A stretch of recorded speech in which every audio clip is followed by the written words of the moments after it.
Bonjour à toutes et à tous, et merci d'être là nombreux aujourd'hui.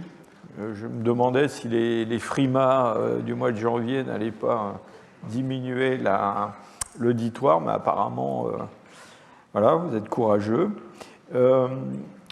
Permettez-moi pour commencer de vous présenter tous mes vœux pour la nouvelle année 2026, qui va être une année un peu spéciale pour moi au Collège de France, en particulier parce que, vous en avez peut-être entendu parler, mais il y a un projet d'exposition qui doit être inauguré fin avril sur la préhistoire, qui va s'appeler Préhistoire entre utopie et réalité. Donc, je vous laisse spéculer sur le contenu de l'exposition, mais je pense que ça sera une très belle exposition. Enfin, en tout cas, ça mobilise beaucoup d'énergie dans l'établissement.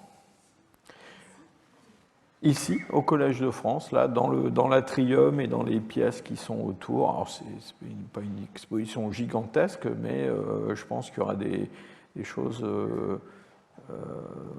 originales et qu'on ne voit pas souvent qui seront exposées. Je pense que ça vous intéressera. Hein. C'est un regard un peu de côté sur la préhistoire, surtout sur la façon dont la préhistoire a été perçue par le public, la presse, les artistes, hein, depuis les débuts de la discipline au milieu du XIXe siècle. Et donc, voilà, il y aura une confrontation un petit peu de la science et puis de la vision de la science, y compris par des auteurs de fiction ou des artistes plasticiens. Pour le cours de cette année, j'ai voulu vous parler de ce sujet, Sapiens remplace Néandertal. Alors j'ai l'impression que je vous ai déjà souvent parlé de ce sujet-là, mais en fait j'ai réalisé que je n'avais pas eu de cours, de cours long, spécifiquement sur ce sujet-là, du remplacement en fait, au-delà de Néandertal, hein, des espèces dominines archaïques qui ont peuplé l'ancien monde et qui ont été remplacées. Alors on verra ce qu'il faut mettre sous le terme de remplacer, parce que ça n'a pas été complètement remplacé. On parlera donc de Sapiens, de son origine, de sa sortie d'Afrique, s'il est sorti d'Afrique, et puis de ce qui se passe pendant l'évolution de cette espèce en Eurasie avec les Néandertals, les Denisoviens, d'autres groupes archaïques, y compris en Afrique, et puis les interactions entre tous ces groupes, et puis voilà, ça se termine avec une seule espèce dominine sur Terre aujourd'hui, la nôtre. C'est un sujet d'abord, évidemment, qui m'intéresse beaucoup à titre personnel, parce que j'ai travaillé sur les Néandertaliens et leur origine, sur l'origine des sapiens, sur les interactions entre les deux groupes. Et puis surtout, il se trouve qu'au cours des dernières années, de la dernière décennie, il y a eu quand même beaucoup de résultats qui ont été publiés. Pas tellement finalement du côté de la découverte d'hominines fossiles, mais beaucoup du côté de la paléogénétique, de la paléoprotéomique, et puis aussi de l'archéologie. Dans le fond, on a ces dernières années, et encore très récemment, hein, en 2026, on a revisité cette période qui aujourd'hui apparaît comme une suite d'événements plus complexes que l'image qu'on avait de ce remplacement, une espèce de vague de sapiens qui déferlait sur l'Eurasie et qui absorbait ou remplaçait tout ce qu'elle trouvait devant elle. On sait que c'est une histoire plus compliquée que ça, et puis avec des retournements de situation dans l'interprétation en particulier des assemblages de pierres taillées qu'on trouve dans ces périodes-là. Donc on voit les choses de façon très différente aujourd'hui. Et voilà, je voulais vous bénéficier de ces résultats. Le Collège de France, c'est l'enseignement de la science en train de se faire. Voilà, on va parler de ce qui est en train de se faire. Donc aujourd'hui, on va commencer par l'origine d'Homo sapiens. Je ne vais pas rentrer trop dans les détails sur le processus d'émergence de notre espèce. Ça va plutôt être un cours historique, en fait, pour vous montrer comment, depuis le XIXe siècle, et même un petit peu avant, on a imaginé, théorisé, modélisé l'émergence des hommes que l'on dit modernes. Et puis, la semaine prochaine, on fera la revue des autres acteurs qui sont en place à cette époque-là. Donc, on parlera de ce qu'on sait aujourd'hui sur l'origine des Néandertaliens, l'origine des Denisoviens.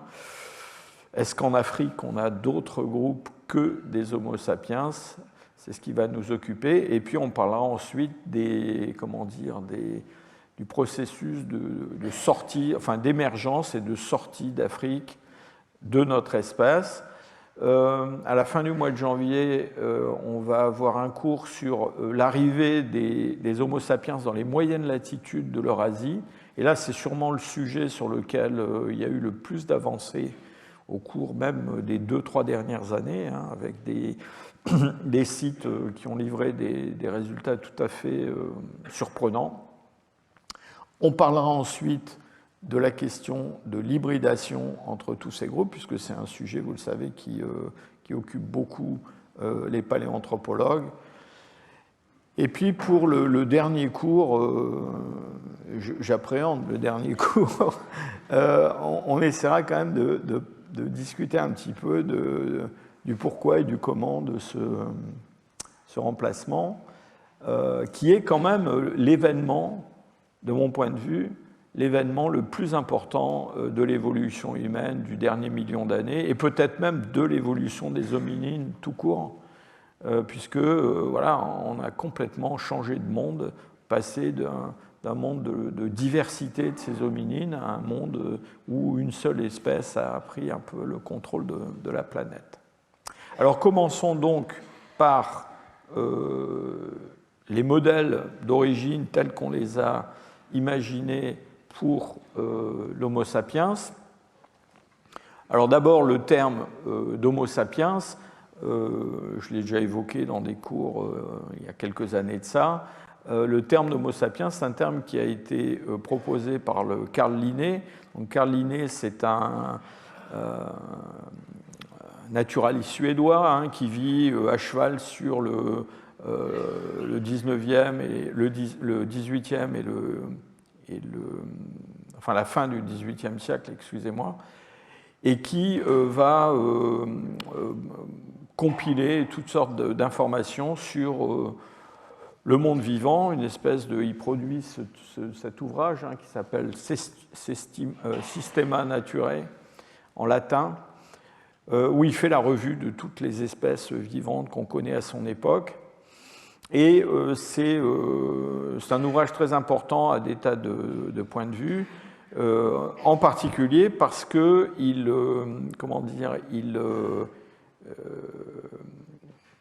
propose un système de dénomination qui est encore utilisé aujourd'hui, qui est le système binominal. Chaque espèce est désignée par un nom latin. Donc c'est une dénomination qui est internationale, qui est acceptée par tous dans toutes les langues, avec un nom de genre et un nom d'espèce. Hein. Homo sapiens, Homo c'est le nom de genre avec une majuscule, sapiens ça s'écrit avec une minuscule, c'est le nom d'espèce. Et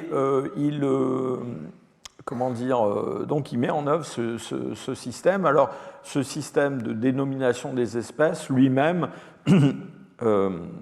prend place dans un système d'emboîtement successif de familles, d'ordres, de classes, enfin bref, tout un système de classification qui est, encore une fois, vraiment le système encore utilisé aujourd'hui pour la classification des espèces, même s'il est critiqué par certains. Et puis alors, dans cette classification, donc, il introduit l'homme, et il introduit l'homme au sein des primates, ce qui n'est pas complètement anodin, parce que si on se replace au XVIIIe siècle, le fait que l'homme soit, j'allais dire, un animal comme les autres, ce n'est pas vraiment universellement accepté, et surtout qu'il est au sein des mammifères un proche parent des singes, c'est quelque chose qui est en fait assez révolutionnaire. Et donc ce terme, il commence à être utilisé à ce moment-là, mais il faut bien comprendre que dès l'époque, on se pose quand même beaucoup de questions sur la signification, l'origine de la diversité des hommes actuels. Donc on reconnaît des races humaines, alors je mets tout ça entre guillemets, puisque on sait aujourd'hui que ces divisions sont assez problématiques. Il n'y a pas de division des humains actuels en groupes qui seraient reconnaissables, identifiables et qui seraient des groupes discrets séparés les uns des autres. Il y a un continuum de population, mais enfin à l'époque, on y croit. Et donc, Linné va en fait créer à l'intérieur de cet Homo sapiens des sous-espèces ou des espèces qui correspondent à ce que lui considère comme des races bien séparées. Donc, vous voyez la liste des dénominations qu'il a créées. Donc il y a des Homo afer, Europeus, Americanus, Asiaticus, avec des caractéristiques qui sont à la fois des caractéristiques physiques. Alors évidemment, la couleur de la peau, les Africains ils sont noirs, les Asiatiques ils sont jaunes, entre guillemets, etc., etc. Mais vous voyez qu'il y a aussi des caractères comportementaux, psychologiques, d'ailleurs, un peu embarrassant vis-à-vis de tous ces gens-là, puisque, vous voyez, par exemple, les Homo sapiens americanus, lui, il est colérique, mais l'Européen, il est sanguin, c'est pas terrible non plus. Les Noirs sont flegmatiques, et les Jaunes sont mélancoliques. Et puis alors, à côté de ces variétés d'hommes actuels, donc qui sont ce qu'à l'époque on identifie comme des races, il liste aussi des espèces qui sont des espèces en fait imaginaires, parce qu'on n'a pas vraiment des éléments très concrets pour ça. Alors il reconnaît des hommes sauvages. Alors ça recoupe plus ou moins les enfants sauvages qu'on connaît à l'époque, mais aussi des espèces sauvages d'hommes mal identifiés, donc cet Homo ferus, aussi un Homo monstruosis, avec des géants, des nains, enfin tout ça évidemment, et puis un Homo troglodytes qui comprend aussi une variété nocturne et sylvestre. Et vous avez quand même des représentations telles qu'on se les fait à l'époque de ces hommes sauvages, velus, etc., qui ont eu une grande présence pour les naturalistes jusqu'au XIXe siècle. Alors, en fait, il faut attendre un anthropologue, enfin un des fondateurs de l'anthropologie, qui s'appelle Johann Friedrich Blumenbach, et qui, lui, va quand même... Alors, Blumenbach, c'est un pionnier de la craniométrie, c'est quelqu'un qui va développer des techniques pour mesurer les variations humaines, en particulier les variations du crâne. Et lui, quand même, il met un peu les pieds dans le plat, Blumenbach, en disant, bon, tout ça, c'est bien gentil, ces histoires d'hommes sauvages, d'hommes velus, d'hommes nocturnes, mais ça n'existe pas vraiment. Et donc, Blumenbach, lui, propose que, en fait, tous les humains actuels, en tout cas tous ceux qu'on connaît à l'époque, doivent être rangés dans une seule espèce, donc Homo sapiens, et bon, on n'a pas vraiment décollé de ça depuis, mais enfin, encore une fois, ces gens-là sont quand même très imprégnés de raciologie, et c'est quelque chose qui va parcourir tout le XIXe siècle. Dans le fond, l'étude scientifique de la variation humaine, des variétés humaines, c'est comme pour le reste des sciences naturelles, surtout de la classification, on essaie de mettre dans des boîtes des différents types. Donc Blumenbach, de ce point de vue-là, ne diffère pas des autres. Cette histoire de diversité humaine, en fait, c'est un problème qui remonte bien plus loin dans le temps que les travaux de Linné ou de Blumenbach. Parce qu'en fait, depuis longtemps, avant même qu'on ait forgé l'anthropologie physique comme une science, on se pose la question de l'origine de cette diversité humaine. Et disons que déjà au cours du XVIIIe siècle, on a des débats qui sont des débats assez, comment dire, intenses entre... C'est un débat pas uniquement scientifique, hein, c'est un débat qui a une dimension aussi philosophique et religieuse même. Donc un débat entre des gens qui sont des monogénistes et des polygénistes. Encore une fois, on ne parle pas vraiment de science à proprement parler, c'est une forme de spéculation. Et donc, les monogénistes, ce n'est pas compliqué. Ce sont des gens qui pensent que tous les hommes actuels ont une descendance, une origine commune. Et évidemment, pour les gens qui adoptent, qui croient dans le dogme chrétien, dans le dogme religieux, il n'y a pas tellement de questions à se poser, hein. La Bible est particulièrement claire sur la question. Donc il y a non seulement une origine commune de tous les hommes, mais on connaît même le nom du papa et de la maman de tous les hommes. Alors ces monogénistes, c'est donc plutôt des gens qui sont plutôt des conservateurs, des gens qui sont attachés au dogme religieux et qui, dans le fond, voient on ne parle pas d'évolution à l'époque, mais l'histoire de l'humanité comme le déroulement, la suite de ce qui est raconté dans la Bible. Et puis à cela s'opposent des gens qui commencent à dire « mais attendez, il y a une très très grande diversité des humains ».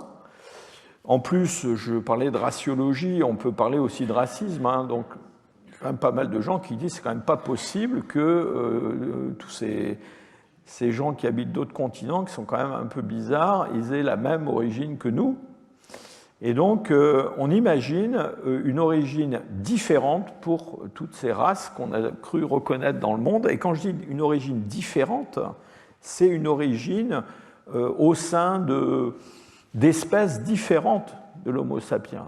Donc on imagine que, par exemple, des primates, des singes ont pu donner naissance à des sortes d'hommes un peu différents des Européens, évidemment, sur d'autres continents. Aujourd'hui, ça nous paraît complètement baroque et même d'ailleurs un petit peu, problématique du point de vue éthique.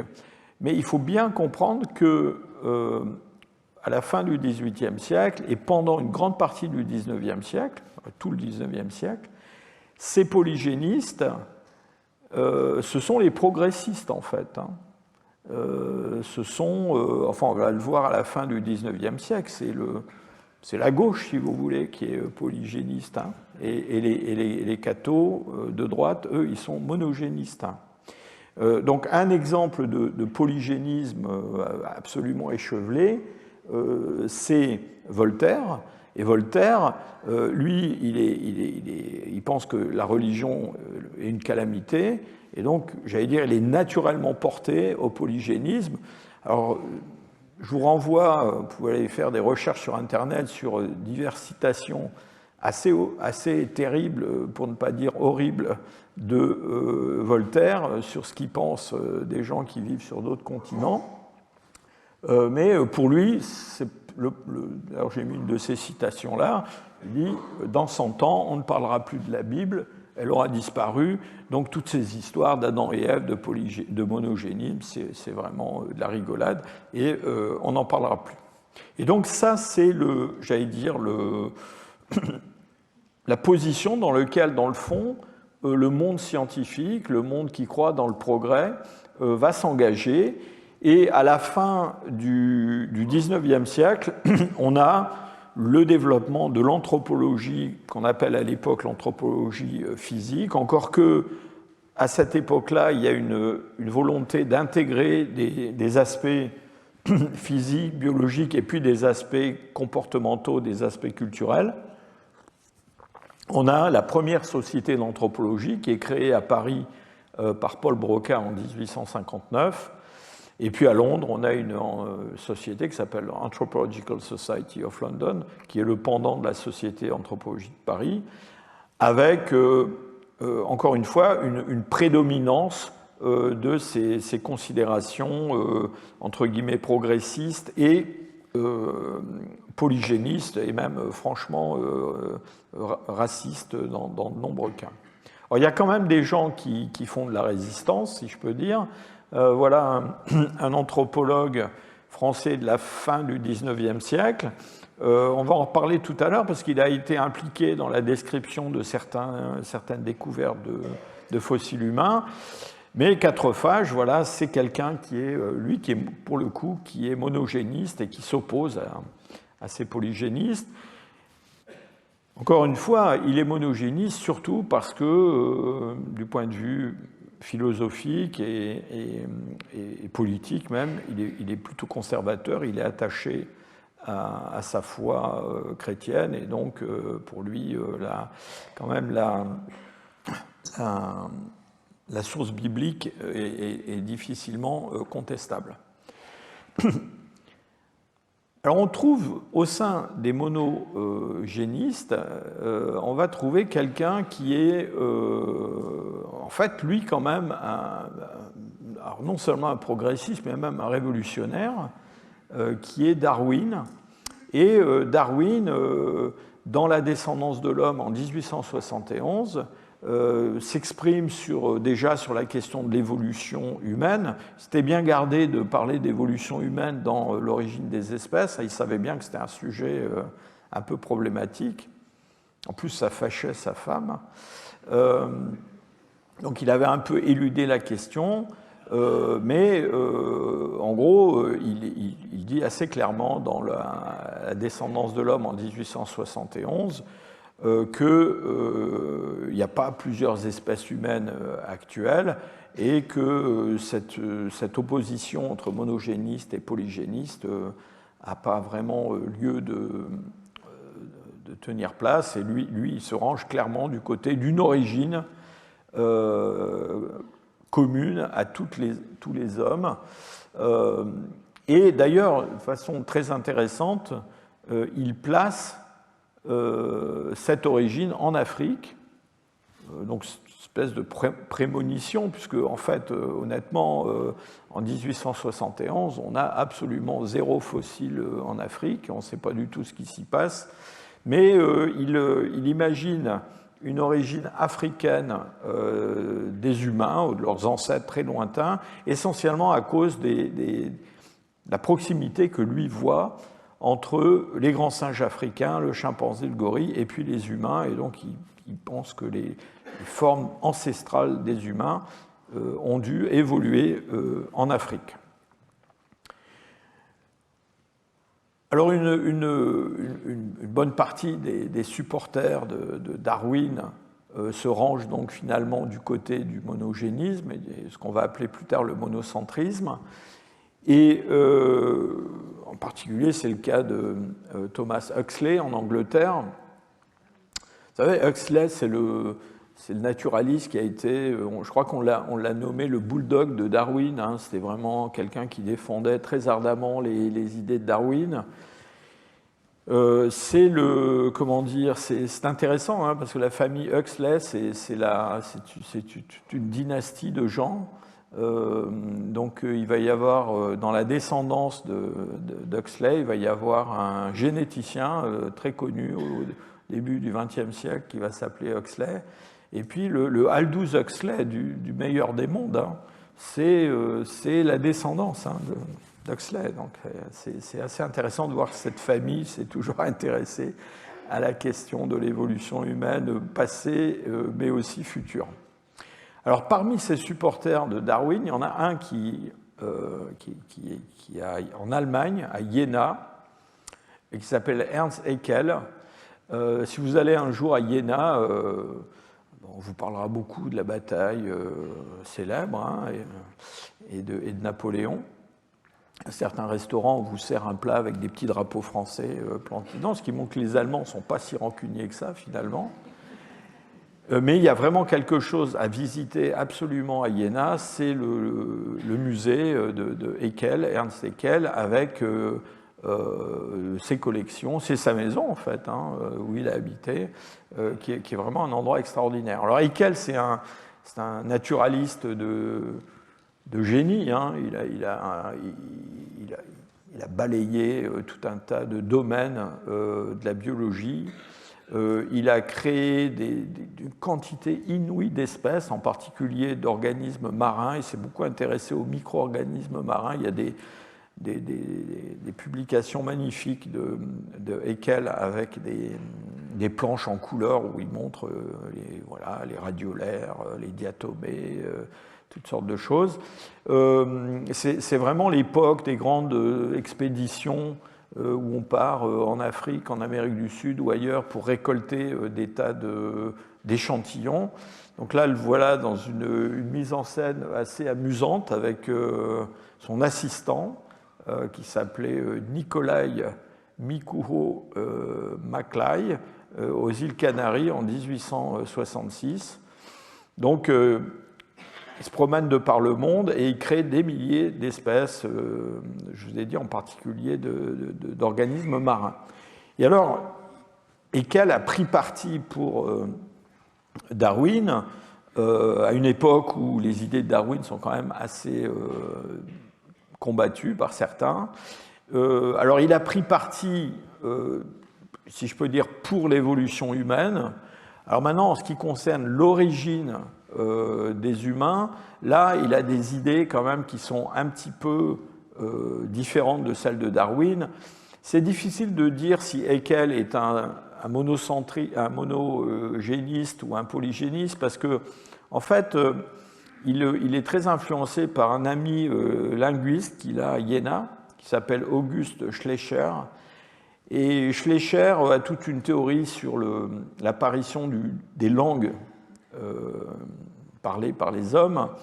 Et donc Schleicher, il pense que en fait, le langage est apparu chez des formes assez primitives de primates et que ces primates, il parle de Urmenschen, eh bien, vont évoluer dans différentes parties du monde pour donner des hommes véritables. Et donc, on parle de formes qui sont muettes, qui vont se mettre à parler et qui deviennent des hommes. Donc, c'est quand même assez fortement teinté de polygénisme. Et sur des arguments qui sont en partie des arguments, alors un petit peu comme Darwin qui voyait une parenté entre l'homme et les grands sages africains, Haeckel, lui, voit plutôt une parenté avec des primates asiatiques, les orang-outans, les gibbons.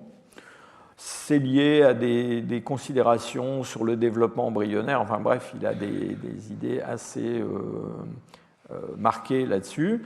Et alors, avec Schleicher, ils imaginent un continent englouti qu'on voit là apparaître sur le... Vous voyez, il y a une tache grise sur l'océan Indien où il est indiqué paradis et aussi Lémuria. Et donc, ce continent englouti, c'est le continent où serait apparu l'ancêtre de toutes ces formes de Urmenschen qui, vous voyez, ont peuplé toute la planète et puis ont donné des races et des langues différentes. Alors pareil, hein, Haeckel s'inscrit quand même dans cette vision assez raciste de l'époque. Donc lui, il distingue une dizaine de races humaines. En gros, il place la race caucasienne, enfin européenne, au sommet de cette pyramide de races, et ils pensent que toutes les autres sont très primitives, d'ailleurs qu'elles sont vouées à disparaître tôt ou tard. Pendant que donc, toutes ces spéculations sur l'origine des hommes actuels se développent, au milieu du XIXe siècle, on va rentrer dans l'ère des fossiles humains, et donc on va commencer à trouver des humains fossiles.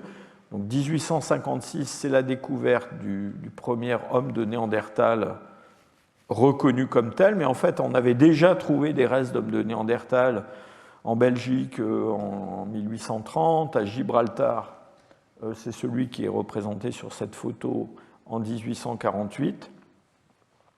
Et donc la difficulté à partir de ce moment-là, ça va être, au-delà de ces débats sur polygénisme, monogénisme, pour expliquer la diversité des hommes actuels, d'intégrer ces fossiles, d'intégrer l'homme de Néandertal et puis d'autres qu'on va trouver.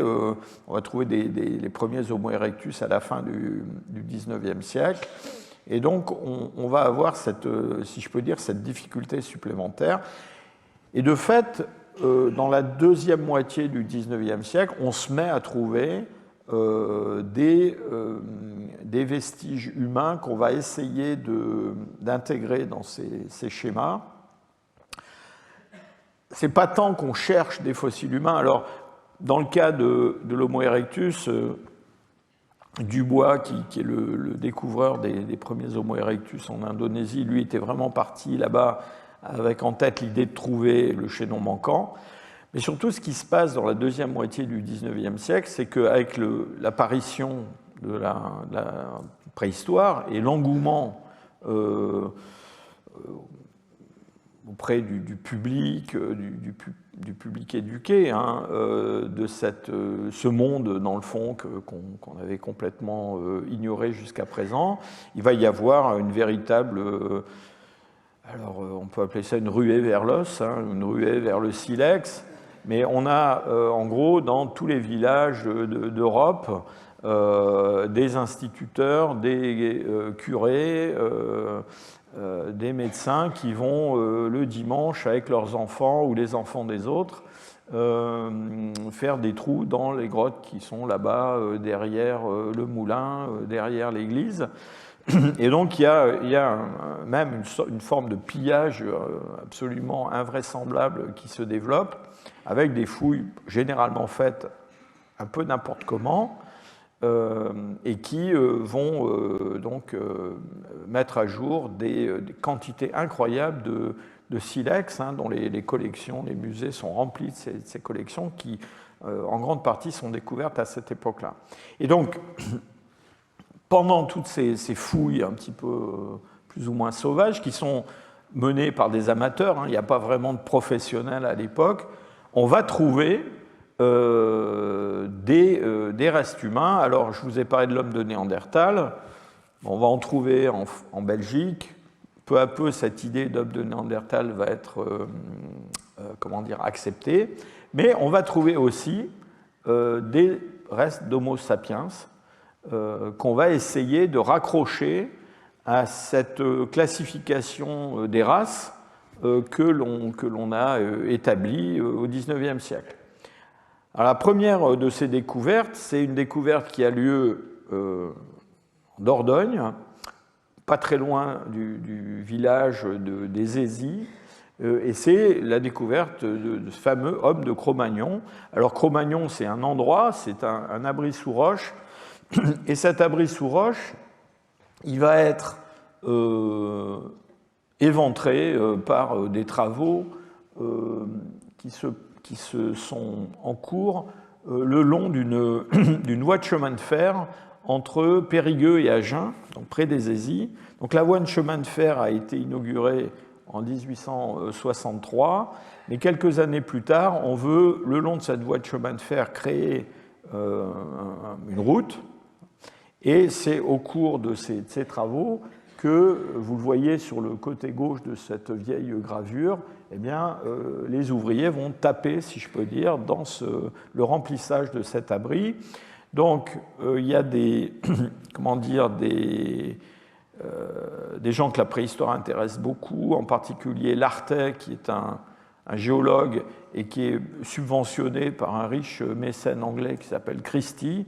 Donc Lartet et Christie sont déjà dans le Périgord depuis un petit moment à faire des fouilles, et ils vont, donc on va s'intéresser beaucoup à cet abri de Cro-Magnon, dans lequel on trouve, alors vous avez sûrement vu ce crâne déjà, il est au Musée de l'Homme à Paris, c'est le crâne numéro 1.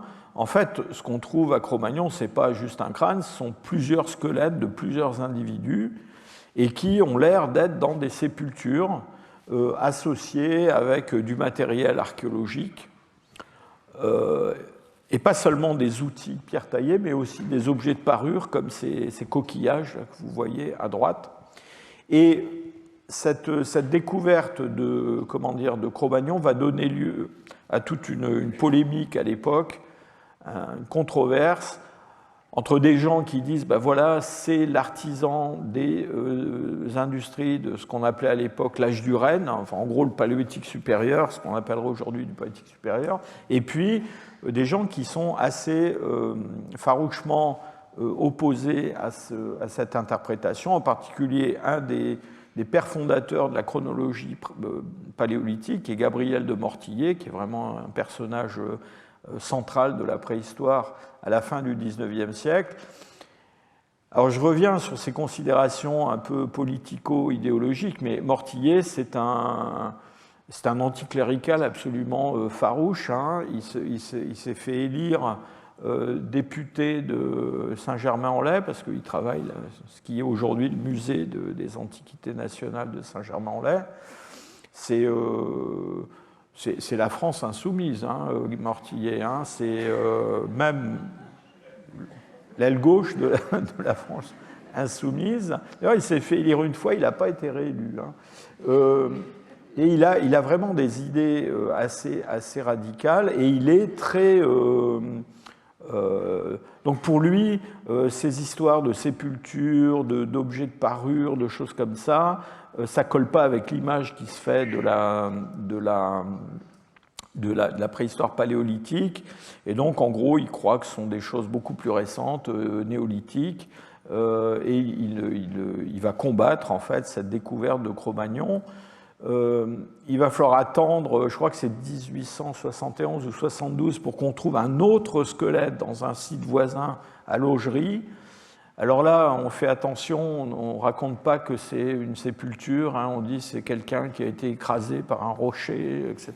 Donc là, on finit quand même par accepter cette idée que, associée à ces industries qu'on appelle à l'époque l'industrie de l'âge du renne, on a des sapiens qui ressemblent beaucoup aux sapiens actuels. Alors, on sait aujourd'hui que ces formes d'Homo sapiens, de Cro-Magnon, elles sont en fait gravétiennes. Elles ont été datées. Alors, ce qu'on a daté, en fait, sont les coquillages. Il y a des centaines de coquillages qui ont été trouvés dans ces sépultures. Et donc, on les a datés à un peu plus de 27 000 ans. Et donc, c'est du gravétien, ce qu'on appelle du gravétien ancien ou du gravétien moyen. On a longtemps cru que c'était l'Aurignacien. Enfin bref, il y a eu tout un débat aussi sur l'âge de ces fossiles. Et alors, ce qui est intéressant, c'est que, donc, sitôt que cet homme de Cro-Magnon, il est, si je peux dire, incorporé dans le paysage paléolithique, on va reconnaître chez lui l'origine des Européens modernes. Donc, c'est l'origine... c'est la race blanche primitive, hein, l'homme de Cro-Magnon. Et donc, on va, à partir de ce moment-là, faire rentrer dans cette classification raciologique différentes découvertes dans du paléolithique supérieur en Europe. Alors, il y a une autre découverte qui a lieu une vingtaine d'années après dans un site qui s'appelle Chancelade, toujours en Dordogne. Et donc à Chancelade, on trouve un squelette, toujours une sépulture, d'un homme assez âgé. Alors là, on est un petit peu plus tard en termes de chronologie, on est dans du magdalénien ancien, donc vers 17 000, 15 000. Et alors ce squelette de Chancelade, on va lui reconnaître des caractères un peu bizarres. On trouve qu'il a la face assez aplatie, il est de petite taille, il a des proportions corporelles qu'on interprète comme une adaptation au froid. Et donc on va en faire, en fait, alors je vous parlais tout à l'heure de quatrophages, qui étaient monogénistes.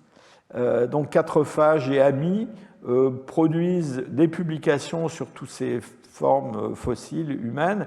Et donc quatrophages et amis, relayés par d'autres auteurs, vont reconnaître cet homme de Chancelade comme l'origine des Inuits. Alors on ne disait pas les Inuits à l'époque, on disait les Esquimaux, mais c'est pareil. Donc pour ces gens-là, c'est l'origine des Esquimaux. Donc c'est assez chouette parce qu'en Dordogne, on a et l'origine des Blancs, on a l'origine des Esquimaux, et vous allez voir, c'est pas... Alors je vous mets une reconstitution des années 1870, où voilà, on voit ces hommes. Alors Louis Figuier, c'est un artiste qui a illustré des bouquins à l'époque. C'est assez marrant parce qu'il a reproduit dans différentes éditions d'un même livre les mêmes illustrations avec des vêtements différents pour les hommes qui représentent et les femmes qui représentent. Donc là, il est passé au mode esquimau, si je peux dire. Donc vous voyez, ils ressemblent quand même beaucoup à des Inuits. Alors juste un claim. Alors évidemment, maintenant, on sait que ces considérations n'ont absolument aucune valeur. Il n'y a pas de lien particulier entre l'homme de Chancelade et les Inuits, évidemment. Mais quand même, un petit clin d'œil. À Chancelade, on a découvert cette pendeloque qui est assez bizarre. Vous voyez, il y a une tête de bison avec une espèce d'arête de poisson derrière. Et ce que vous voyez de part et d'autre de l'arête sont des petites figures gravées qu'on interprète comme des pingouins, quand même. Donc, gardez ça quand même en tête. Alors, une autre histoire du même genre, sur la Riviera, donc à la frontière entre la France et l'Italie. Donc, on a déjà les ancêtres de la race blanche, on a les ancêtres des Esquimaux. Voilà que maintenant, on va avoir les ancêtres des Africains. Et donc, à la frontière, il y a une série de grottes, d'ailleurs extraordinaires. Si vous passez dans le coin, il y a un petit musée qu'il faut absolument aller visiter, qui est du côté italien. Donc, vous allez là-bas vers Vintimille. C'est absolument extraordinaire. Donc, dans le début du XXe siècle, il y a toute une activité de fouille qui se développe dans ces grottes qu'on appelle les Balzi Rossi. Alors il y a plusieurs noms. Le nom italien, c'est Balzi Rossi. Les Français, dans les publications, parlent de Baoussé Roussé, mais c'est à peu près la même chose. On parle aussi des grottes de Grimaldi. Donc il y a toute une série de grottes dans lesquelles, en particulier, la principauté de Monaco va développer des... Vous savez que le prince... Albert Ier était prince savant, océanographe, mais aussi archéologue, s'intéressait beaucoup à la préhistoire. C'est lui d'ailleurs qui a financé la création de l'Institut de paléontologie humaine à Paris. Et il a d'ailleurs acheté une des grottes qui s'appelle la grotte du Prince, et qui est un petit bout de la principauté de Monaco, en dehors, là-bas, de l'autre côté de la frontière italienne. Donc il y a des fouilles qui se développent dans toutes ces grottes sur une longue période, en gros entre 1900 et 1930. Il y a une quinzaine de ces cavités, et on va trouver des squelettes paléolithiques. Alors à partir de 1800, je crois que la première découverte c'est 1872. Et donc on trouve ces fossiles qui sont évidemment des fossiles d'Homo sapiens. On est toujours dans le Gravétien, comme à Cro-Magnon. Et donc on va appeler ces hommes les hommes de Grimaldi ou l'homme de Grimaldi. Et on a des sépultures qui sont très spectaculaires, comme celle que vous avez là, qui a été trouvée dans une grotte qui s'appelle la grotte des enfants, qui est datée entre 26 000 et 22 000 avant le présent. sont des sépultures simples ou multiples. Il y a beaucoup de matériel archéologique. Cette sépulture double, en fait, on sait maintenant que c'est une sépulture qui a été faite en 2 temps, avec un adolescent qui a été enterré, puis plus tard on a ajouté le corps d'une femme âgée.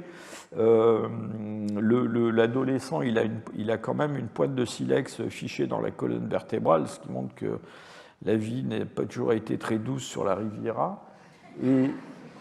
Et alors, on étudie l'anatomie de ces fossiles, et dès le début du XXe siècle, dans des publications de Marcelin Boule, de Vergnaud et d'autres, les squelettes sont interprétés comme possédant des traits négroïdes.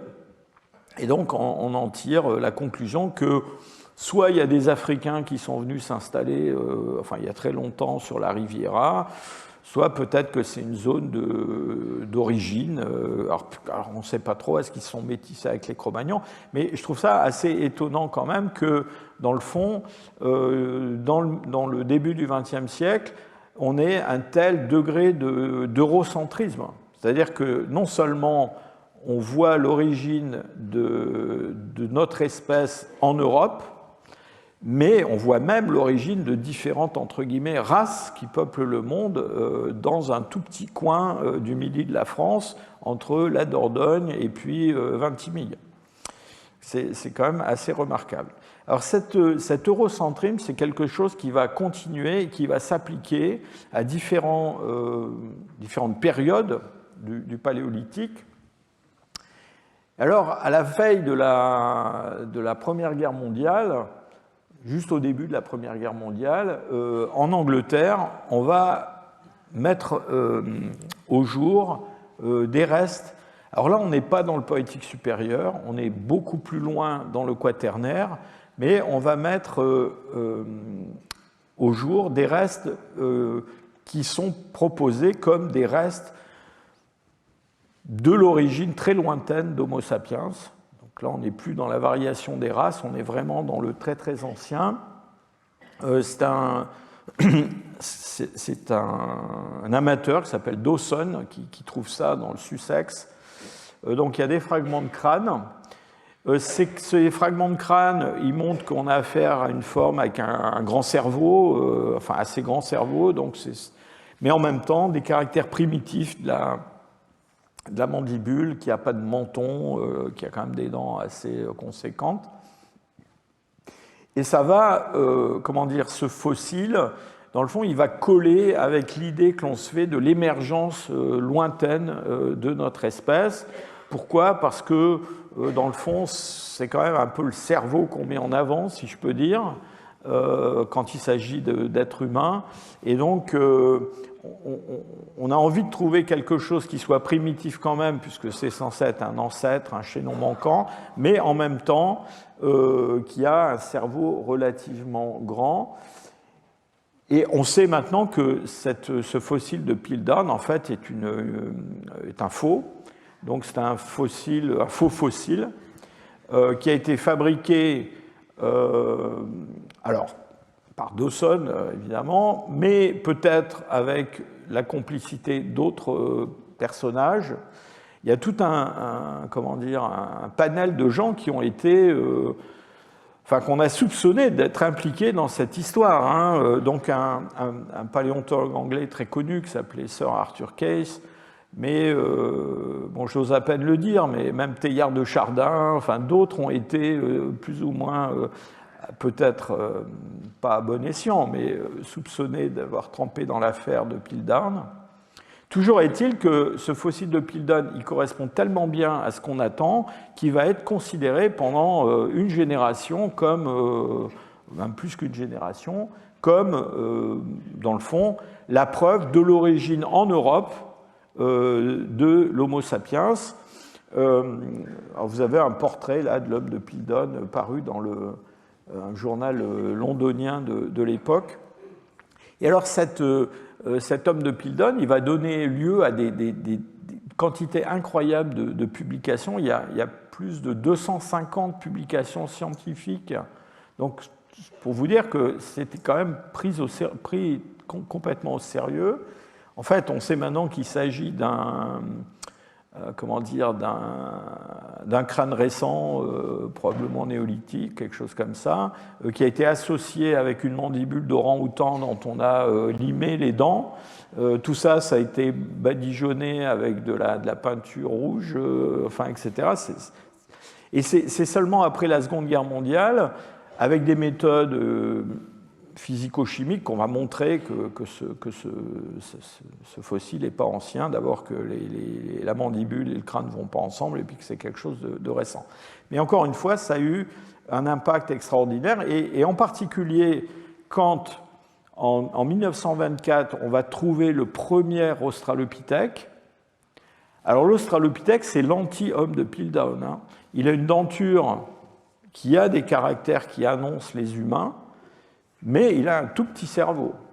Et donc ça, on ne va pas aimer du tout ça. Donc les gens comme Sir Arthur Keith, là, ce fameux paléanthropologue anglais dont je parlais, c'est des gens qui vont vraiment, dans le fond, s'opposer à l'interprétation par Raymond Dart de ces australopithèques. Je vous ai mis à droite là un arbre phylogénétique des années 30, qui est fait par Sir Arthur Keith, qui a quand même quelque chose qui est assez remarquable. Je ne sais pas si vous voyez les dates qui sont à gauche de ce tableau, hein, mais on parle pour l'Oligocène de 600 000 ans hein, à l'époque. Hein, donc vous voyez, on a avancé depuis. Et donc vous voyez dans cet arbre, je ne sais pas si on se rend bien compte sur cette image, mais l'australopithèque de Dart, voilà, cette espèce de brindille, en gros pour qui c'est un singe, hein, c'est un grand singe un peu bizarre, il l'a mis là, et notre homme de Piltdown, il est ici, hein, juste à côté de l'origine de toutes les races entre guillemets actuelles. Et donc cette histoire, je vous ai dit, elle va se dégonfler dans l'après-guerre, dans l'après-seconde guerre mondiale, mais quand même, après avoir donné lieu à tout un foisonnement de spéculations sur l'origine européenne d'Homo sapiens, avec en particulier le développement d'une théorie qu'on appelait la théorie des pré-sapiens européens. Bon, les pré-sapiens, c'est Piltdown, hein, c'est l'ancêtre des sapiens qu'on trouve quelque part en Europe, avec l'idée que, à côté des Néandertaliens et des ancêtres des Néandertaliens, il y a ces fameux pré-sapiens qui sont là. Alors, ce qui est un peu bizarre quand même, c'est que les Néandertaliens, quand on les trouve, hein. C'est-à-dire on a des crânes, des squelettes complets, à la Ferracie, à la Chapelle aux Saints, à la Quina, etc. Bon, les pré-sapiens, quand on les trouve, ils sont tout cassés quand même, hein. Ils sont assez incomplets. Et voilà un site qui a fait couler beaucoup d'encre, qui est le site de Fontéchevade en Charente, où on trouve ce bout de crâne, vous voyez, le moins qu'on puisse dire, c'est qu'il n'est pas très bien conservé, et puis un petit bout de frontal à peu près grand comme ça, probablement d'enfant, et là, voilà, on spécule, on dit oui, il n'a pas de bourrelet susorbitaire. Et alors, évidemment, c'est un peu compliqué d'imaginer cette lignée fantôme dont on ne trouve jamais vraiment des traces spectaculaires. Alors, on a dit des choses et écrit des choses assez extravagantes là-dessus, hein. On a dit que c'était trop intelligent pour se faire fossiliser comme les Néandertaliens, hein. Donc ils avaient échappé au piège de la fossilisation. Et puis on a aussi inventé, si je peux dire, toute une industrie lithique qui aurait été propre à ces pré-sapiens, hein. On appelait ça le Taillassien, du nom des hésites Taillac. Alors bon, maintenant on sait qu'à Fontéchevade, on a en fait des niveaux qui ont été mélangés et on pense qu'il s'agit de sapiens, en fait, de vrais sapiens, mais de sapiens récents qui ont été mélangés avec des niveaux paléolithiques. Je vous raconte tout ça, ça paraît un peu loufoque et très ancien. Quand je préparais ma thèse, dans ma thèse, il a fallu que je discute les pré-sapiens, hein. Enfin, j'y croyais pas du tout, mais donc je ne vous parle pas du paléolithique quand même, hein. On parle des années, fin des années 70, il y avait toujours, les pré-sapiens étaient toujours là. Alors, on va les laisser tomber, puisque finalement, alors quand on a,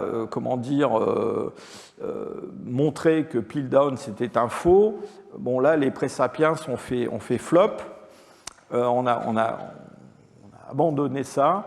C'est très intéressant, il y a un traité de paléontologie humaine publié par Valois, Valois c'était le grand paléoanthropologue des années 40, 50, 60.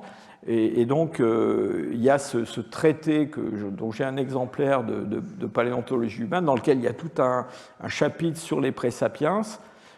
Et alors, après l'édition du livre, au moment où on le met en vente, paf, il y a le Piltdown est démasqué, si je peux dire. Et donc, il y a un petit feuillet qui a été introduit dans chaque exemplaire, qui a été collé à l'intérieur pour dire oui, récemment, des nouvelles recherches ont montré que ça tient pas vraiment la route. Enfin, bref. Donc revenons à notre origine des sapiens, alors pas seulement en Europe, mais à l'échelle planétaire. Donc, en gros, quand même, on continue à mettre l'Europe au centre, mais on se préoccupe quand même de ce qui se passe ailleurs dans le monde. Donc les histoires d'origine des Inuits et des Africains sur la Riviera, c'est quand même quelque chose qui a été assez vite écarté. Et donc ce qui prévaut au milieu du XXe siècle, c'est un modèle d'évolution humaine qui est hérité en fait des modèles polygéniques. C'est-à-dire cette idée que les différentes, entre guillemets, races humaines actuelles ont des origines locales, et des origines locales, alors on ne parle plus de singes ou de formes non humaines, mais ce qu'on imagine, c'est qu'il y a des formes archaïques humaines qui ont donné naissance dans différentes régions du monde aux populations actuelles, et que c'est ça qui explique, dans le fond, les différences qu'on observe entre toutes ces populations. Alors, il y a un personnage qui a joué un grand rôle dans le développement de ce modèle. C'est un anthropologue allemand qui s'appelle Franz Weidenreich. Alors, je vous dis tout de suite que je considère Franz Weidenreich comme un des meilleurs anatomistes et paléanthropologues de son temps. Il a commencé, une de ses premiers travaux, ça a été sur des Néandertaliens de la région d'Heringsdorf, Weimar, en Allemagne. C'est vraiment un anatomiste de première grandeur. Il est très très bon. Il est prof à Strasbourg à une époque, avant la guerre de 14, à une époque où Strasbourg est en Allemagne. Alors évidemment, la guerre de 14, pour lui, ça va être pas terrible, parce qu'il va être chassé de son poste de professeur à Strasbourg. Il va retourner en Allemagne, on va lui trouver un poste à Francfort. Mais assez vite, il va avoir des ennuis avec le régime nazi dans les années 30. Pourquoi ? Parce que d'abord, il est juif, et puis surtout, il publie des articles. Il s'est intéressé par exemple aux groupes sanguins des populations juives dans différentes régions d'Europe. En gros, il montre qu'ils ont les mêmes groupes sanguins que les gens qui vivent autour. Il publie ça dans des journaux allemands de l'époque qui sont lus par les dirigeants du parti nazi qui est en train de monter. Et puis, pour dire les choses simplement, il va être obligé de quitter l'Allemagne, de fuir l'Allemagne pour éviter de terminer dans un camp de concentration. Et il va se retrouver aux États-Unis alors qu'il est déjà assez... c'est pas un jeune homme à l'époque. Donc il va se retrouver, il va être recruté, je crois que c'est à Chicago.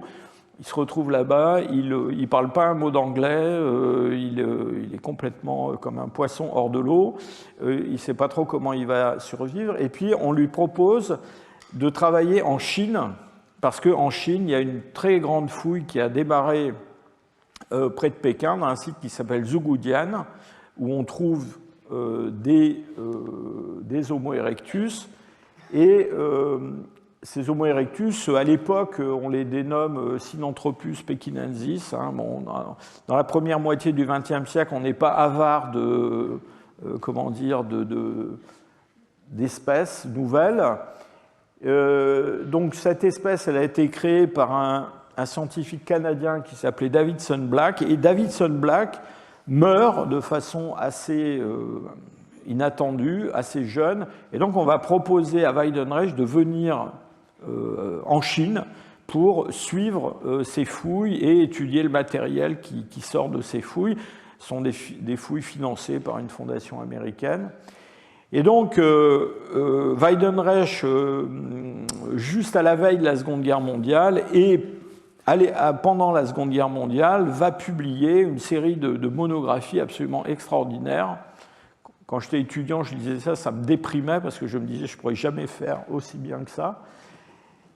Et il va décrire avec un détail extraordinaire tous ces fossiles. Et alors, Weidenreich, il est persuadé de voir dans un certain nombre de caractères anatomiques de ces Homo erectus, des caractères dentaires, mais pas que, aussi des caractères faciaux, des traits anatomiques que lui croit être très fréquents chez les Asiatiques actuels. Et donc, il va, dans le fond, élaborer sur ce modèle en candélabre que je vous ai montré, hein, ces visions un peu polygénistes. Et donc, il va développer un modèle qu'il appelle polycentrique, qui est un modèle donc, qui prône une origine des populations actuelles au sein de formes anciennes. Alors, pour les Asiatiques, c'est ce qu'il appelle les sinanthropes, hein, mais en gros, c'est pareil en Afrique, en Europe, un petit peu partout. Et donc, il voit cette émergence de ces lignées. Alors, vous voyez quand même qu'il y a des traits hein, entre ces lignées, donc il y a quand même des échanges. Parce que dans le fond, le problème qui va constamment se poser avec ce modèle polycentrique, c'est qu'on se demande comment, à la fin, on arrive à avoir une espèce qui est quand même, bon, même s'il y a des différences d'une région à l'autre du monde, c'est quand même une espèce humaine. Alors comment on passe de façon séparée de différents groupes à une seule espèce à la fin, c'est quelque chose qui est un petit peu baroque. Et donc, il y a toujours eu ce problème. Donc, en fait, tous les défenseurs de ces modèles polycentriques, ils ont toujours imaginé quand même plus ou moins des échanges. Alors, au milieu du XXe siècle, il y a le biologiste Ernst Mayr qui, on a parlé de lui quand je vous ai parlé du concept biologique de l'espèce. Hein. Donc, c'est un de ces biologistes qui, au milieu du XXe siècle, ont forgé la notion le concept d'espèce biologique. Donc, Mayr, en 1950, publie un article en disant il y en a marre de toutes ces espèces, tout le monde, parce que pendant la première moitié du XXe siècle, tout le monde avait créé des espèces d'hominines fossiles. Chaque fois qu'on trouvait une mandibule, paf, on lui donnait un nom nouveau. Et donc, Mayr, il dit il y en a assez, on va regrouper tout ça, parce que dans le fond, tous ces fossiles qu'on a, par exemple, en Indonésie, en Chine, etc., en gros, c'est un peu la même chose avec des variations régionales. Donc, il va appeler ça Homo erectus, c'est comme ça que le terme va vraiment prendre racine. Mais on continue donc à spéculer sur cette origine polycentrique des populations actuelles. Alors voilà un autre personnage, Ales Hrdlicka, qui est un anthropologue américain, donc qui est toujours un petit peu dans la même idée, mais qui reconnaît donc des phases. Donc on parle de phases paléanthropiennes, archanthropiennes, paléanthropiennes, néanthropiennes. Donc l'idée, c'est que ces différentes lignées qui évoluent plus ou moins indépendamment les unes des autres passent à travers les mêmes sortes de phases. Donc quelque chose, par exemple, cette phase paléanthropienne, c'est la phase qui a donné l'homme de Néandertal en Europe, mais en Asie, il y a quelque chose qui ressemble à Néandertal, mais qui est la version asiatique de Néandertal. Donc ça, c'est le modèle qui va avoir quand même un grand succès, qui est repris par tout un tas de gens. Alors, pour mémoire, je vous montre quand même Carlton Kuhn, qui alors lui, est carrément j'allais dire, un raciste assumé. Hein, je ne sais pas si vous avez le temps de lire ce qu'il écrit là à gauche à propos de la comparaison entre les aborigènes australiens et puis son ami et collègue chinois. Mais Kuhn produit un ouvrage qui s'appelle « L'origine des races » en 1962. On est quand même dans l'Amérique ségrégationniste, hein, et il endosse complètement ces vues polycentriques. Alors ce modèle, il va évoluer plus tard, et jusque dans les années... en fait, il y a des gens qui ne sont pas complètement sortis aujourd'hui du modèle polycentrique, mais il va évoluer vers ce qu'on appelle le multirégionalisme, qui est une version, si je peux dire, adoucie du polycentrisme, avec des gens comme Milford Wolpoff aux États-Unis, Alan Thorne en Australie, pas mal de chercheurs chinois qui sont très... ça leur plaît bien, hein, cette histoire d'origine des Chinois en Chine. Et donc, en fait, ce qui est différent entre ce modèle multirégional et le modèle polycentrique dur, si je peux dire, voilà, c'est ces histoires d'échanges entre ces lignées, parce que, encore une fois, à cette époque-là, donc là, on est dans les années 90, 80-90, voilà, on a de la génétique, on commence quand même à se rendre compte que c'est quand même un peu problématique, cette histoire d'espèces qui apparaît indépendamment dans différentes régions du globe. Et puis aussi, dans ces périodes-là, on commence à accuser ouvertement ces multirégionaux ou polycentriques d'être des racistes en fait. Hein. Et voilà, Wolpoff, avec son épouse Rachel Kaspari, va publier un ouvrage qui est vraiment une espèce de plaidoyer pour le multirégionalisme, disant que non, ils ne sont pas du tout racistes. Parallèlement à ce... Alors, c'est encore une fois, hein, c'est le modèle qui a été prévalent jusque dans les années 80, en fait, du XXe siècle. Mais parallèlement à ça, il y a quand même des gens qui commencent à le battre en brèche. En particulier, il y a un professeur à l'université de Harvard qui s'appelle William White-Owels. Et William White-Owels, il publie en 1973 une étude qui est la première étude statistique vraiment sérieuse des variations craniométriques chez l'homme. Donc, il est prof à Harvard, il a une fortune personnelle en plus. C'est un monsieur que j'ai eu l'occasion de rencontrer, d'échanger avec lui, et qui est absolument délicieux. Il se promène dans des tas de collections dans le monde entier avec son épouse qui prend des notes pour lui, et il mesure tous ces crânes, et il publie ce bouquin, encore une fois, avec des outils analytiques statistiques qui sont d'une pointure très au-dessus de tout ce qu'on a fait avant. Et en gros, ce qu'il dit dans ce bouquin, c'est quoi ? C'est que, dans le fond, oui, il y a des variations d'une population à l'autre aujourd'hui, mais quand même, elles se ressemblent énormément. Et que donc, tous les hommes actuels représentent un ensemble qui est très homogène. Et en gros, il dit que c'est impossible que tout ça soit apparu de façon indépendante dans différentes régions, à partir de formes comme l'homme de Néandertal ou d'autres hominines archaïques, parce que lui, il voit des différences entre ces hominines archaïques, et en gros, il dit que ça n'a pas de sens de vouloir les faire apparaître comme ça. Et puis aussi, on a des découvertes paléontologiques, alors au début au Proche-Orient, avec en particulier des découvertes à côté des sites où on a des néandertaliens, des découvertes de sapiens très anciens. Et j'ai mis là la photo de Bernard van der Merch, qui a fouillé pendant très longtemps à Djebel Kabzeh. Ce n'est pas le seul site de la région où on a trouvé ces sapiens anciens. Mais en gros, ces découvertes, elles montrent quoi ? Elles montrent qu'on a des sapiens, en tout cas dans certains coins du monde, qui sont plus anciens que les Néandertaliens qu'on a en Europe ou qu'on a même dans ces régions-là. Alors donc évidemment, c'est assez compliqué de faire émerger les sapiens de forme archaïque comme les Néandertaliens s'ils sont plus anciens que les Néandertaliens. Donc, voilà. Donc ça vient un petit peu j'allais dire en écho aux travaux de William White-Howells. Voilà, juste pour mémoire, une photo d'une sépulture de Cavzé. C'est quelque chose qui est assez spectaculaire comme site. On a des sépultures avec des objets de parure et on est à 90 000, 100 000.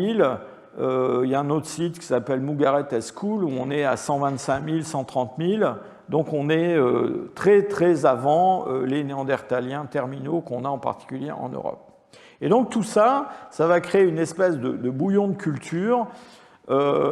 Et on va avoir donc dans les années fin des années 70, début des années 80, des gens qui vont commencer à dire toutes ces histoires d'évolution en candélabre avec des sapiens qui apparaissent à droite à gauche, ça ne marche pas. On a certainement un centre d'apparition des sapiens quelque part, et ces sapiens, ils se sont répandus sur la planète à partir de ce centre d'apparition. Alors un des premiers sur le plan paléontologique qui défend cette thèse, c'est un chercheur allemand qui s'appelle Günther Breuer, qui est à Hambourg, et qui publie, alors malheureusement pour lui, il publie en allemand pas mal, et il publie aussi dans une revue qui s'appelle Zeitschrift für Morphologie und Anthropologie, qui n'est pas toujours très lue par les chercheurs anglo-saxons, mais il développe ce qu'il appelle l'hypothèse euro-africaine. En gros, ce qu'il soupçonne, c'est qu'il y a une origine africaine des sapiens, et qu'ils sont arrivés par le Proche-Orient, donc des sites comme Cavzé et School, et ont remplacé les Néandertaliens. Voilà un de ces schémas de la fin des années 78, qui est très très clair, où il dit, voilà, les Néandertals, les sapiens, ça n'a rien à voir. C'est une graine qui va germer dans la tête de certains, comme vous allez le voir. Et puis, dans les années 80, donc pendant que Breuer continue à développer ses idées, on va avoir les premiers séquençages d'ADN sur des populations actuelles. Et il y a un article qui est publié dans Nature en 1987, qui est publié par Rebecca Kahn, Mark Stoneking et Alan Wilson. Donc Alan Wilson, c'est le professeur, les autres deux sont ses étudiants à Berkeley. Et il publie pour la première fois un arbre connectant différents haplotypes d'ADN mitochondrial dans le monde. Alors l'ADN mitochondrial, je vous rappelle, c'est de l'ADN, ce n'est pas l'ADN des noyaux cellulaires, des chromosomes, c'est l'ADN qui est contenu dans des petites organismes cellulaires qu'on appelle les mitochondries, et c'est transmis, c'est un ADN très simple, et qui est transmis par les lignées maternelles. Donc c'est assez simple à interpréter, et donc c'est ce qu'ils font. Et en gros, ce que montre ce travail de Kahn, Stoneking et Wilson, c'est que l'Afrique, c'est la région du monde dans lequel on a le plus de diversité de ces lignées, et que dans le fond, toutes les lignées qu'on trouve hors d'Afrique, c'est une espèce de groupe frère de lignées africaines. Donc en gros, la conclusion de tout ça, c'est que très certainement, tous les hommes qu'on trouve en dehors d'Afrique, c'est une sorte d'échantillon de population africaine qui a quitté l'Afrique. Donc là, voilà un argument qui fait écho au travail de Breuer. Alors, Breuer, encore une fois, c'est relativement confidentiel. Par contre, cet article de Nature de Kahn, Stoneking et Wilson va faire énormément de bruit. Donc voilà la couverture de Newsweek du mois de janvier 88. Et donc là, ça y est, c'est parti, on commence à parler vraiment de l'origine africaine de l'homme moderne. Alors vous voyez, c'est quand même très teinté de tout ça, de considération biblique. Hein. On parle d'Ève africaine, on parle de jardin d'Éden, on parle de... Mais l'idée, c'est assez clair sur cette couverture, c'est que dans le fond, le fameux Adam et Ève démonogéniste, eh bien, ce couple-là, il a existé en Afrique il y a très longtemps. Et puis, en 88, il y a deux chercheurs anglais, Chris Stringer et Peter Andrews, qui vont, dans le fond, rassembler toutes ces données, qui sont des données paléontologiques et des données génétiques, et qui vont proposer d'une façon très formalisée ce modèle d'origine africaine des hommes modernes. Donc c'est le fameux modèle Out of Africa. Voilà, il naît avec ce papier qui est publié dans Science. C'est pas vraiment un papier où ces gens-là donnent les résultats de leur recherche. C'est une espèce de revue, de synthèse de ce qui se publie à l'époque. Alors, dans la suite dans les années qui suivent, il va y avoir de plus en plus d'études sur l'ADN mitochondrial, sur le chromosome Y, sur l'ADN nucléaire, qui vont constamment confirmer, dans le fond, ces conclusions du papier de Nature de Kahn, Stone King et Wilson, qui était un papier quand même qui avait été assez critiqué. Hein. Il y a des gens qui disaient non, ça ne marche pas, c'est parce que vous n'avez pas assez d'échantillons, c'est biaisé, etc. Mais là, voilà un travail, donc là on est dans les années 2000 hein, maintenant, un travail sur ces fameux lignées d'ADN mitochondrial. Voilà, tout ce qui est en vert, là, ce sont des lignées africaines. Et vous voyez que les lignées en dehors d'Afrique, eh bien, c'est les descendants d'un des haplotypes africains qui est sorti d'Afrique. Alors, comme vous le voyez, il y a des haplotypes qui sont retournés en Afrique, enfin en Afrique du Nord en particulier, mais c'est un retour, si je peux dire, à partir de l'Eurasie. Mais voilà, tout ça, c'est le monde entier, et ça, c'est l'Afrique. Donc, les lignées les plus diverses, les plus anciennes, celles qui sont ancestrales de tout le monde, elles sont là-bas. On va avoir exactement le même genre de résultats sur le chromosome Y. Alors le chromosome Y, lui, c'est papa, donc l'ADN mitochondrial, c'est maman. On a exactement le même genre d'arbre, hein, avec là, ici, des haplotypes africains et là, des haplotypes en dehors. Et puis quand on va étendre ça à l'ensemble du génome nucléaire, ça c'est un papier de Cavalli-Sforza de milieu des années 90, on va toujours retrouver ces mêmes arbres avec l'Afrique qui est le groupe frère de tout le reste avec une diversification de ces formes hors d'Afrique.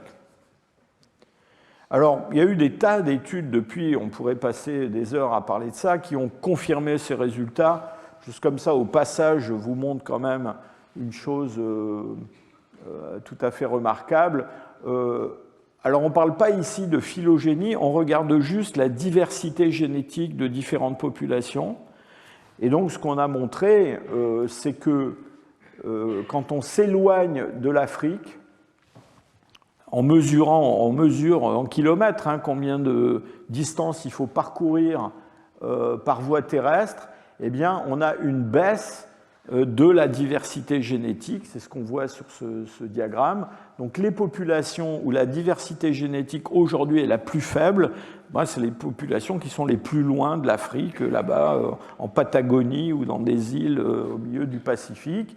Et plus on se rapproche de l'Afrique et plus il y a de la diversité. Donc tout ça, ça colle avec une origine africaine de notre espèce. Alors ce modèle, il est devenu, je pense aujourd'hui, le modèle prévalent. Alors on lui a donné différents noms. J'ai parlé de modèle, j'ai parlé de Out of Africa. On a parlé ensuite d'origine africaine récente, Recent African Origin. Mais c'est un peu toujours la même idée.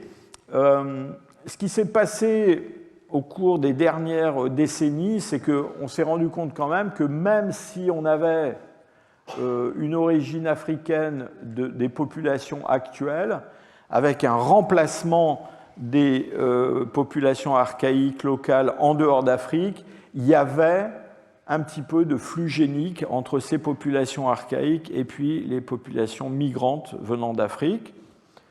Concrètement, ça veut dire que ce n'est pas un remplacement total, et ça fera l'objet d'un de mes cours futurs, on parlera de ça, mais ça reste quand même assez anecdotique de mon point de vue. Mais quand même, les tenants du multirégionalisme, à un moment donné, on sautait sur ces résultats-là pour dire, mais en fait, vous voyez, on avait quand même raison, il y a une continuité régionale, puisqu'on trouve un peu d'ADN néandertalien dans l'ADN des Européens actuels. Et donc, voilà, ils ont essayé de développer un modèle qu'on a appelé un modèle d'assimilation. Donc, c'est quelque chose qui est un petit peu entre le modèle multirégional et le modèle out of Africa, où on met l'accent sur le mélange. Hein. Voilà, j'ai tiré cette image d'un blog de John Hawkes, hein, donc des gens qui essaient de vendre quand même l'idée que finalement, oui, c'est une origine africaine, mais que c'est un modèle réticulé, hein, c'est-à-dire c'est pas des lignes, c'est des lignes qui se croisent, qui se mélangent. Bon, pour dire les choses quand même de façon claire, je vous ai fait ce petit schéma qui vous montre, dans le fond, comment ces différents modèles se comparent les uns les autres. Donc on a le modèle en candélabre extrême, style Weidenreich, où là, quasiment, il y a 100% de continuité hors d'Afrique, c'est-à-dire on va n'importe où hors d'Afrique et on va trouver des ancêtres locaux des gens qui vivent aujourd'hui en Europe, en Asie ou ailleurs. Et puis à l'autre extrême, il y a le modèle out of Africa dur, si je peux dire, avec une origine africaine et zéro contribution des populations archaïques locales dans le reste du monde. Et puis voilà, là je vous ai placé un petit peu comme ça, au doigt mouillé, le modèle multirégional et le modèle d'assimilation. Donc encore une fois, ce modèle d'assimilation, il se fonde sur l'idée qu'il y a un flux génique entre les populations archaïques locales et les migrants sapiens. Voilà, quand on place sur ce schéma la quantité estimée de contribution néandertalienne dans votre génome, on est là, c'est-à-dire on est à 2% de 0%, donc on est quand même très très près de l'origine africaine et très très loin de ces modèles, y compris du modèle d'assimilation. Alors tout ça, évidemment, ça a pris, dans les années qui ont suivi, pas mal de... Enfin, ça s'est renforcé par un certain nombre de découvertes. Je passe très très vite sur l'identification en Afrique des plus anciens sapiens. Là, pour le coup, à 300 000, donc là, on est sûr qu'en dehors d'Afrique, on n'a pas de sapiens à cette époque-là.